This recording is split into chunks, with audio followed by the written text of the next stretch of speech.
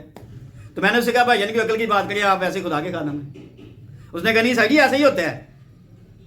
تو میں نے کہا پھر یسوع کی تک جائے گا. لیکن ایک بات میں نے اس سے کہی، میں نے کہا ہاں یہ ضرور ہے، میں کالی کی بات نہیں کر رہا، ہاں یہ ضرور ہے کہ اگر میری روح ابھی یسوع کی ہے تو پھر میری روح جائے گی. جیسے اسٹیفنس جب شہید ہو رہا تھا تو لکھا ہے، اس نے کہا میں یسوع مسیح کو کھڑے ہوئے دیکھ رہا ہوں، یسوع مسیح کھڑے ہو کر اس کی روح کو ویلکم کر رہا تھا. یہ ٹھیک. لیکن اگر یہیں یسوع کی روح نہیں ہم میری ہوئی تو پھر تو جہاں مرضی چلی جائے، کیا فرق پڑتا ہے. اور پھر ہم پڑھتے ہیں موسیٰ کی لاش پر ابلیس شور ڈالنے آیا تھا. تو کچھ نہ کچھ ضرور ہوگا ہمارے مرنے کے بعد. کال کا آئے یا نہ آئے، ابلیس آئے یا نہ آئے، لیکن کیا میری روح جائے گی؟ کیا میری روح جب یہاں اس زمین کو چھوڑتی ہے تو یسوع مسیح ویلکم کرنے کے لیے کھڑا ہوگا؟ بولیں جی.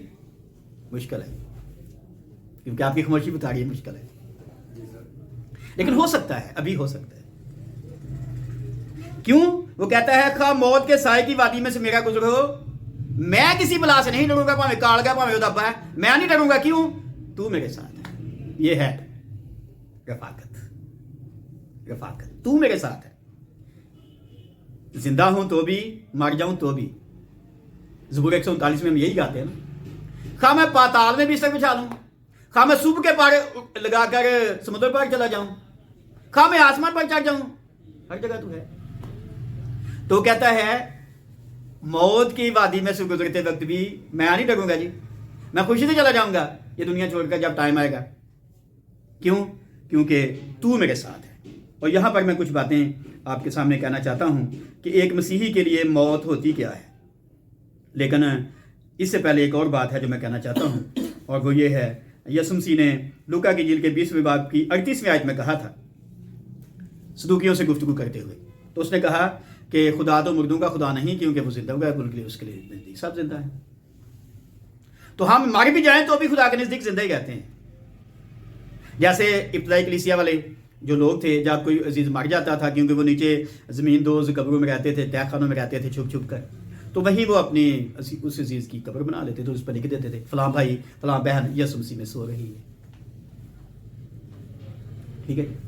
تو اس لیے ہمارا خدا جو کہ زندوں کا خدا ہے، ہمیں گھبرانے کی ضرورت نہیں ہے. لیکن ان کے لیے بھی میں واضح کر دوں جن پر مہر لگی ہوئی ہے، جن بھیڑوں پر ملکیت کا نشان ہے، جن بھیڑوں پر پاخرو کی مودا مور لگی ہوئی ہے، ان کے لیے میں کہہ رہا ہوں ان کو کوئی ٹینشن نہیں. اور پہلی بات ہے مسیحی کے لیے موت جو ہے نیند کی طرح ہے. وہ کہتے کوئی ڈر نہیں جی، کوئی بلا کسی بلا کا ڈر نہیں، نیند کی طرح ہے. اور حوالہ ہے آپ لکھنا چاہیں تو لکھ سکتے ہیں. یوحنا کی انجیل اس کا 11واں باب 11ویں آیت، اور پہلا تھیسلونیکیوں کا خط اس کا 4تھا باب اس کی 13ویں اور 14ویں آیت. پہلا والا جو یوحنا کی انجیل کا ہے یہ لازر کا واقعہ ہے. جب یسوع مسیح کو پہلے خبر ملی کہ لازر بیمار ہے تو وہ رکا رہا. پھر پتہ چلا لازر مر گیا ہے تو اس نے اپنے شاگردوں سے کہا ہمارا دوست لازر سو گیا ہے اور میں اسے جگانے جاتا ہوں. اور تھیسلونیکیوں کے خط میں ابھی ہم پڑھیں گے نہیں، ٹائم نہیں تو آپ بعد میں پڑھ سکتے ہیں. پولس کہتا ہے کہ جب یسوع مسیح آئے گا تو یسوع مسیح میں جو مرے ہیں وہ زندہ ہو جائیں گے، اور جو زندہ ہوں گے ان کا بدن جلالی حالت میں بدل جائے گا. اور وہ کہتا ہے ایک پل میں سب کچھ ہو جائے گا، اور ایک نیند کی طرح ہم جاگیں گے اور اگلے جہان میں چلے جائیں گے. تو پہلی بات ہے اس لیے گھبرانے کی ضرورت نہیں ہے جن پر مہر ہے، جن پر ملکیت کا نشان ہے، کیونکہ ہمارے لیے موت ایک نیند کی طرح ہے. یسوع مسیح ہمارا چرواہا ہے تو موت ایک نیند کی طرح ہے. دوسری بات، موت ایک لباس کی مانند ہے. پہلا کرنتھیوں کا خط اس کا 15واں باب اس کی 51 سے 55 آیت. موت ایماندار مسیحی کے لیے ایک لباس کی مانند ہے. وہ کہتا ہے ہم انتظار کر رہے ہیں جب ہمارا یہ خیمے کا گھر گرا دیا جائے گا تو ہمیں خدا کی طرف سے ایک اور ملے گا لباس. ٹھیک ہے جی. اور وہ کہتا ہے اس کو اتار دیں گے ہم، یہ نہیں کہ اس کے اوپر ہی پہن لیں گے، اس کو اتار دیں گے اور نیا پہن لیں گے. ابھی جو یسوع مسیح پر ایمان لاتا ہے اسے کون سا لباس ملتا ہے بتا سکتے ہیں؟ بولیں. راست بازی کا لباس، راست بازی کا زندگی کا اس وقت ملے گا. لیکن راست بازی کا جن کو لباس ملا ہے وہ زندگی کا لباس لے سکتے ہیں. جب ہم توبہ کرتے ہیں، ایمان لاتے ہیں، بپتسمہ لیتے ہیں،